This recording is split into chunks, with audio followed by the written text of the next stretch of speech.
नमस्कार, मैं हूं तुषार और आप देख रहे हैं खबर 100। आइए रुख करते हैं आज की खबरों की ओर, पर उससे पहले एक नजर आज की हेडलाइंस पर। 5 शातिर लुटेरे हापुड़ पुलिस की गिरफ्त में। कोरोना गाइडलाइंस के साथ मनेगी नवरात्रि। चित्रों में उतर रहा महाकाव्य रघुवंशम। रंगोली बनाकर दिया जागरूकता का संदेश। कांग्रेस के प्रत्याशी प्रेमचंद गुड्डू ने सोमवार को सांवेर के ग्रामीण क्षेत्रों में जनसंपर्क किया, जहां प्रेमचंद गुड्डू ने मतदाताओं से जीत का आशीर्वाद लिया। साथ ही कई लोगों ने कांग्रेस की सदस्यता ग्रहण की, जिनका प्रेमचंद गुड्डू ने स्वागत किया। सामने आ रहे हैं, भाजपा कांग्रेस दोनों पे ही एफआईआर दर्ज हो रही है, क्या कहेंगे? नहीं, ये तो नाम मात्र के लिए कहते हैं। जो बड़े मामले हैं, शराब वाला मामला, उसमें रासुका लगनी थी, वो नहीं लगी है। जो पैसे पकड़े हैं उस पर भी बड़ी कार्रवाई होनी थी, वो नहीं हुई है। तो ये जो अनदेखी की जा रही है, जिस तरीके से धार्मिक विज्ञापनों का उपयोग किया है जो नहीं ले सकते थे, और नाम मात्र का जो उमेश शर्मा पर हुई कार्रवाई, उसमें तुलसी सिलावट पे भी कार्रवाई होना चाहिए। जिस तरीके से वहाँ एक मास्टर को सस्पेंड किया, भाई कारण तो वही था, उसी स्कूल के अंदर तुलसी सिलावट काम कर रहे थे, तो तुलसी सिलावट को उसमें बचाया, लगातार बचाया जा रहा है। और जो गंभीर मामले, जो गंभीर किस्म के मामले आए, उस पर लापरवाही बरती जा रही है और शिकायतों पर ध्यान नहीं दिया है। राजेश सोनकर जब भाजपा में थे तो उन्होंने तुलसी सिलावट के खिलाफ जो है हाईकोर्ट की शरण ली थी, और वही मामले को उन्होंने वापस ले लिया है, क्या कहेंगे आप? अब ये तो चोर चोर मुझसे वही वाली बात हो गई है कि अभी तक आरोप लगा रहे थे आज, और वो कानूनन रूप से वो पिटीशन किसी भी हालत में वापस नहीं हो सकती है। और जो भी मजिस्ट्रेट हमने ध्यान नहीं दिया है या उसको ठीक से देखा नहीं है। मेरा ऐसा मानना है, बहुत सारी इलेक्शन पिटीशनें मैंने देखी हैं, इस तरीके से कोई भी पिटीशन विड्रा नहीं हो सकती है। तो इस पर हम लोग कानूनी रूप से दिखवा रहे हैं, और नहीं होगा तो यहाँ के सांवेर के नागरिकों से वापस उस पिटीशन को चालू करवाएंगे। बीजेपी नेताओं द्वारा आचार संहिता का उल्लंघन करते हुए वीडियो कई वायरल हो रहा है, उसको लेकर आप? नहीं, वही बोल रहा हूँ, जो गंभीर किस्म के हैं। अब छोटी मोटी मीटिंगों में कहीं कोई उल्लंघन हो जाता तो कोई नहीं। जो गंभीर मामले हैं, गंभीर मामलों पे कार्रवाई प्रशासन को करना चाहिए, जिसके अंदर पक्षपात कर रहा है प्रशासन। एक वीडियो वायरल हुआ जिसमें पैसे का प्रलोभन भी दिया जा रहा है। नहीं, मेरी जानकारी में नहीं। जनपद हापुड़ में पुलिस द्वारा अपराध करने वाले बदमाशों को लगातार मुठभेड़ कर सलाखों के पीछे भेजा जा रहा है। ताजा मामला गढ़मुक्तेश्वर कोतवाली क्षेत्र में बदमाशों से मुठभेड़ का है, जहां थाना बाबूगढ़ क्षेत्र में हुई लूट के वांछित बदमाशों से पुलिस की मुठभेड़ हुई। पुलिस ने मुठभेड़ के बाद 5 शातिर लुटेरों को गिरफ्तार किया है। हापुड़ एसपी ने प्रेस वार्ता कर मामले का खुलासा किया है। नवरात्रि और दशहरा पर्व के सिलसिले में बदनावर में सोमवार शाम पुलिस थाने पर नवागत एसडीएम वीरेंद्र कटारे की अध्यक्षता में शांति समिति की बैठक हुई। बैठक में अफसरों ने साफ साफ शब्दों में कहा कि कोरोना संक्रमण के कारण प्रदेश और केंद्र सरकार की गाइडलाइन के अनुसार आगामी त्योहार मनाए जाने हैं, तथा इस दौरान मास्क पहनने और सोशल डिस्टेंसिंग का पालन अनिवार्य रहेगा। शामगढ़ में महिला मतदाताओं ने रंगोली बनाकर मतदाताओं को जागरूकता का संदेश दिया है। बता दें, आंगनवाड़ी कार्यकर्ताओं ने 1 से 15 वार्डों में रंगोली बनाई है। साथ ही सभी को शपथ दिलवाई कि 100% वोट डाले जाएंगे। बांधवगढ़ में बेगा चित्रकार महाकवि कालिदास के महाकाव्य रघुवंश को कैनवास में उकेर रहे हैं। विश्व प्रसिद्ध बेगा चित्रकार जोदरैया बाई इस मौके पर शिरकत कर रही हैं। बांधवगढ़ में कालिदास संस्कृति अकादमी के द्वारा यहां कला शिविर का शुभारंभ किया गया है, जिसमें महाकवि कालिदास द्वारा रचित महाकाव्य को बेगा चित्रकार कैनवास में उकेर रहे हैं। कालिदास कृत जो रघुवंशम है उस रघुवंशम पे जो है कालिदास अकादमी उज्जैन ने जो है निरंतर कार्य करवाया है विभिन्न शैलियों में, चाहे वो गौड़ शैली हो चाहे भील शैली हो। तो उस तरीके से जो है इनके दिमाग में ये बात आई कि जो है कालिदास जी की एक कृति बैगांव के द्वारा भी होनी चाहिए, और कोविड काल में इन्होंने उज्जैन से यहाँ आकर उचित समझा कि ये आयोजन किया जाए, तो जिससे बैगा आदिवासी कलाकार अगर उज्जैन नहीं भी जाते हैं तो मतलब मैं ये कहूँगा कि महाकाल जो है और कालिदास की जो ये रचना के बहाने भगवान राम खुद चल के आए हैं और सपरिवार आए हैं पूरे खानदान के साथ में। ये उमरिया जिले के लिए एक बहुत गौरव की बात है कि भगवान राम का नाम इस रूप में आया है कि वहाँ महाकाल का भी है, वहाँ पे जो है कालिदास की कृति रघुवंशम भी है, वहाँ हमारी प्राचीन भाषा जो है संस्कृत भी है। ये 15 तारीख तक जो है कार्यक्रम चलेगा। इसमें जो है की ये कृपा है और पूरा का पूरा जो लोढ़ा में कार्य हुआ है वो गुरु शिष्य परंपरा पे ही हुआ है। तो जिन्होंने गुरु को माना है कुछ पाया है, और यही जो है रघुवंशम की कलाकृति जो है कालिदास जी की जो महाकाव्य है वो हमेशा से जो है गुरुओं की जो है एक साधना तपस्या को ही दिखाया है कि जिससे देव भी जो है उनको मानते थे और उनकी जो है देव आज्ञा की तरीके से जो है उनका पालन करते थे। मध्य प्रदेश शासन संस्कृति विभाग के अंतर्गत संचालित कालिदास संस्कृत अकादमी द्वारा वन जन कला शिविर का आयोजन किया जा रहा है। इसका उद्देश्य ये है कि हमारे वनवासी कलाकारों को कालिदास साहित्य से परिचित कराने के लिए चित्रों के माध्यम से हम इन्हें परिचित करवाते हैं, जिससे कि ये भी कालिदास साहित्य को जान सके।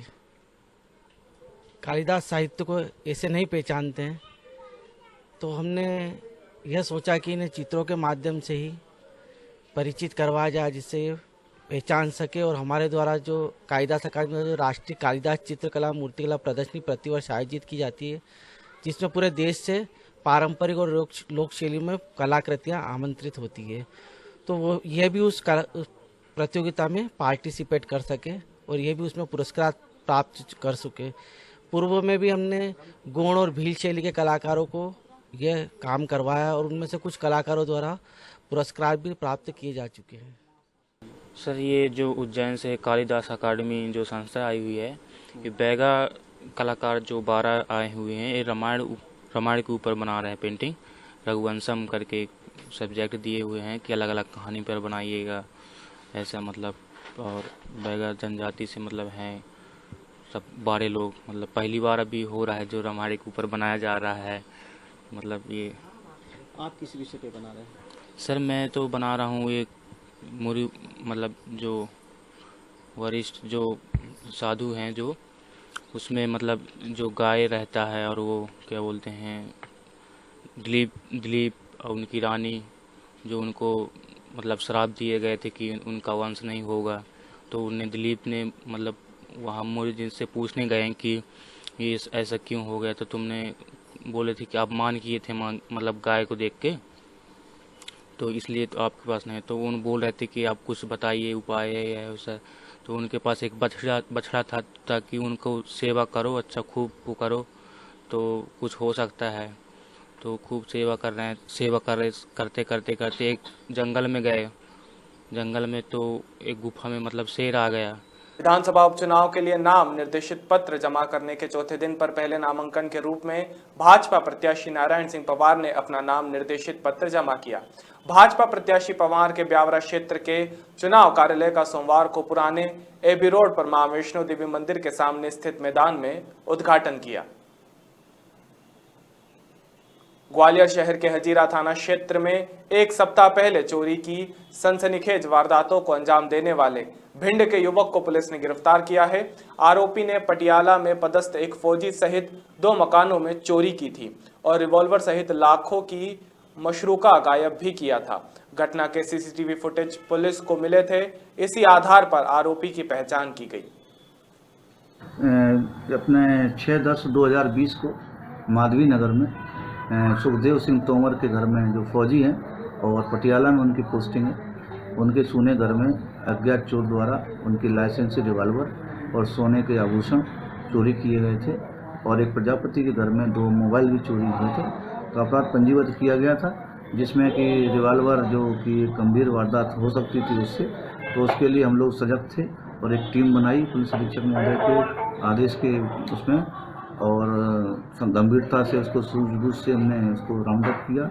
और एक चोर जो कि पुराना चोर है, गोरमी का रहने वाला है, कोमल लोधी और केवलिया कहलाता है, जिसको कि हमने राउंड अप किया, पूछताछ किया, जिससे उसके कब्जे से रिवॉल्वर और सोने के आभूषण एवं 2 मोबाइल जब्त किए।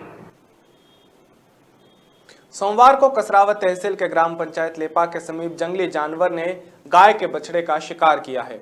सूत्रों से मिली जानकारी ने बताया कि तेंदुए ने गाय का शिकार किया है। फॉरेस्ट अधिकारी रतनलाल शर्मा ने बताया कि मौके पर फॉरेस्ट अधिकारी पहुंचे हैं और पंचनामा भर जांच की शुरुआत की है। हमको 3 बजे छूटी। अच्छा, इसमें यह है कि जंगली जानवर ने इसे मारा है?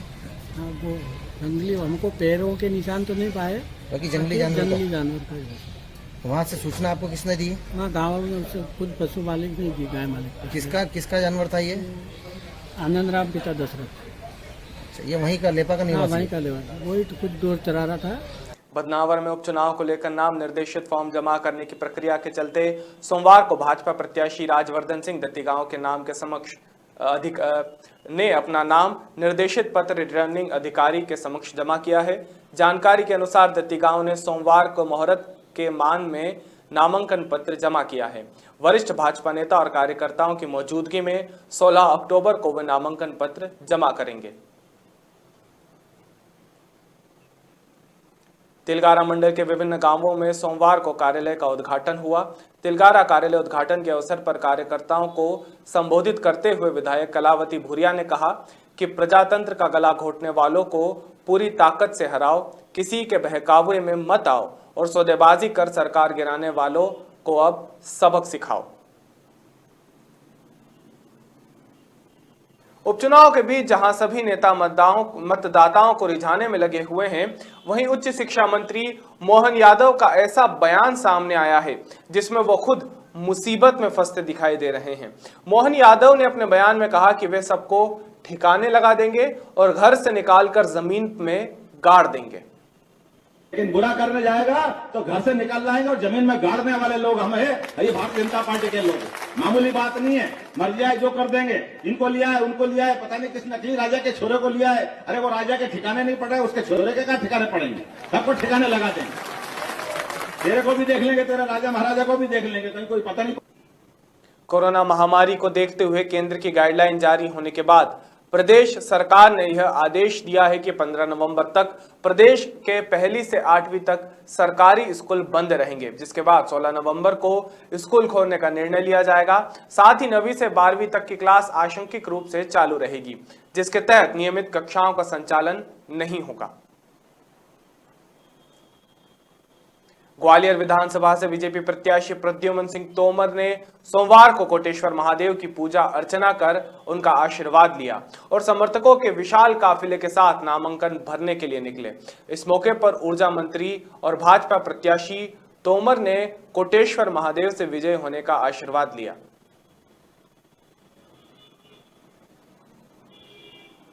क्या मानते हैं? आज नॉमिनेशन फाइल किया है, उसके बाद किस तरह की एनर्जी है, किस तरह से फील्ड में जाने वाले हैं? फील्ड में तो जा ही रहे, लेकिन आप बिल्कुल फाइनल। आपने एनर्जी देखी है हमारे देश के यशस्वी प्रधानमंत्री माननीय नरेंद्र मोदी जी के चेहरे पे, यशस्वी मुख्यमंत्री शिवराज सिंह चेहरे पे, और इन चेहरों पे भी आपको चमक दिख रही होगी। तो आप निश्चित रूप से कार्यकर्ता को चेहरे पे चमक दिख रही होगी। ये क्यों चमक है? इसके पीछे कारण क्या है? कि हम सेवक हैं और जनता जनार्दन की सेवा करना हमारा कर्तव्य है, उसका हम ईमानदारी से निर्वहन कर रहे हैं। जब हमारे निर्वहन को, उस कर्तव्य को करने से रोका कमलनाथ जी ने, तो ये सेवक जब ग्वालियर चंबल की माटी को उन्होंने ललकारा, ग्वालियर की जनता के साथ उनके हकों पर डांका डाला, तो उस समय इस सेवक ने श्रीमती ज्योतिरादित्य सिंधिया जी अगुवाई में इस्तीफा दे करके, मैं आभारी हूँ भारतीय जनता पार्टी को, उन्होंने मंच दिया और जनता के सम्मान के लिए काम किया। देखो, अब तो सबसे बड़ी लड़ाई जो है, नाली फर्शी, मोरी, खेल स्टेडियम, पार्क, तो इस प्रदेश के यशस्वी मुख्यमंत्री माननीय शिवराज सिंह जी, माननीय नरेंद्र सिंह तोमर साहब, माननीय श्रीमती ज्योतिरादित्य सिंधिया जी, माननीय बी डी शर्मा जी और हम सब हमारे संगठन ने इतना पैसा आ गया है ग्वालियर में कि रोड नाली फर्शी ठीक हो गई है। अब जरूरत है कि ये 15 महीने के कुशासन में जो युवाओं के चेहरे पे झुर्रियां आ गई थी ना असमय, उनके रोजगार के लिए नए उद्योग स्थापित हों, वो काम हमारा है, वो हम करेंगे। आप अपनी विधानसभा में क्या करेंगे? आप अपनी विधानसभा में कौन सा बड़ा काम करना चाहेंगे जो आपका अंदाजा लग रहा है? ऐसा है, मैं आपको ये बताना चाहता हूँ कि हमारी विधानसभा में सबसे बड़ी बात जीएसटी मजदूरों का जो हक है, युवाओं के रोजगार की बात है, यही मुद्दा है। और उसी के लिए उद्योग कहीं भी लगेगा, पर रोजगार तो ग्वालियर मालनपुर हम और में रोजगार तो ग्वालियर भिंड मुरैना के लोगों को लगा। मैं आपसे पूछता हूँ धोखा की परिभाषा क्या है? मुझे जनता जनार्दन के सम्मान में जिन्होंने मुझे चुना, जब उनको गंदे पानी से निजात नहीं दिला पा रहा हूँ, उनके रोड नहीं बना पा रहा हूँ, उन्होंने चुना ना मुझे, तो मुझे उनके साथ रहना था कि कुर्सी के साथ रहना था। और जिस नेतृत्व ने ये ताकत हम लोगों को दी थी, उस नेता, जिस नेता के साथ ये पार्टी अन्याय कर रही थी, तो मुझे कहा रहना चाहिए था, सामने वाले से पूछ लो जरा। अमलाई स्टेशन में उस वक्त हड़कंप मच गया जब कोयले से लदे ट्रेन के बोगी में एक अज्ञात युवक का झुलसा हुआ शव मिला। ऐसी आशंका व्यक्त की जा रही है कि ट्रेन में लदे कोयले की चोरी के दौरान हाई टेंशन लाइन की चपेट में युवक आ गया होगा, जिससे उसकी मौत हो गई। वहीं मौके पर पहुंची रेलवे पुलिस मामले की जांच में जुटी हुई है। कुशीनगर की तहसील पडरौना के ग्राम सोनारिया में कोचिंग सेंटर का उद्घाटन कार्यक्रम हुआ। इस कार्यक्रम में सर्वहितकारी पत्रकार महासंगठन के मुख्य अतिथि राष्ट्रीय अध्यक्ष घनश्याम प्रसाद सागर मुख्य अतिथि के तौर पर मौजूद रहे। अभी के लिए केवल इतना ही। बाकी ताजा खबरों के लिए जुड़े रहिए खबर 100 के साथ, जनता की बुलंद आवाज।